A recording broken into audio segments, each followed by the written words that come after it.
নিমফুলের মধু ধারাবাহিকে বড় চমক। পর্ণার জীবনে এলো নতুন নায়ক। কে? চলুন জেনে নিই।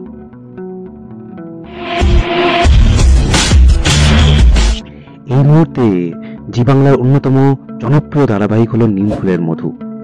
এই মুহূর্তে টিআরপি লিস্টে নিমফুলের মধু রয়েছে সেকেন্ড পজিশন। নিমফুলের মধু ধারাবাহিকে একের পর এক চমক চলেই আসছে। ভূত সেজে সুইটিকে শাস্তি দেওয়ার ট্র্যাক শেষ হতে না হতেই আবার এলো এক নতুন ট্র্যাক। ধারাবাহিকে এবার পর্ণার জীবনে এন্ট্রি নিল এক নতুন নায়ক। আর পর্ণার জীবনে নতুন নায়ক হয়ে এন্ট্রি নিল ছোট পর্দার জনপ্রিয় অভিনেতা রাজা গোস্বামী, যাকে কিছুদিন আগেই আপনারা বাংলা মিডিয়াম ধারাবাহিকে অভিনয় করতে দেখেছিলেন।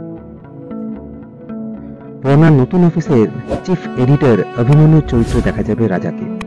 তবে তার চরিত্রটি পজিটিভ না নেগেটিভ তা কিন্তু এখনো স্পষ্ট করে বলা যাচ্ছে না। তবে প্রোমো দেখে যেটা মনে হচ্ছে প্রথম দিন থেকে পর্ণার উপর নজর রয়েছে কিন্তু তার।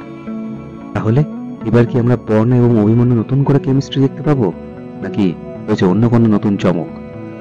আপনাদের কি মনে হয় কমেন্টে জানাবেন। বাংলা ধারাবাহিকের সমস্ত রকম আপডেট পেতে আমাদের এই চ্যানেলটি শেয়ার করুন, লাইক করুন এবং সাবস্ক্রাইব করুন।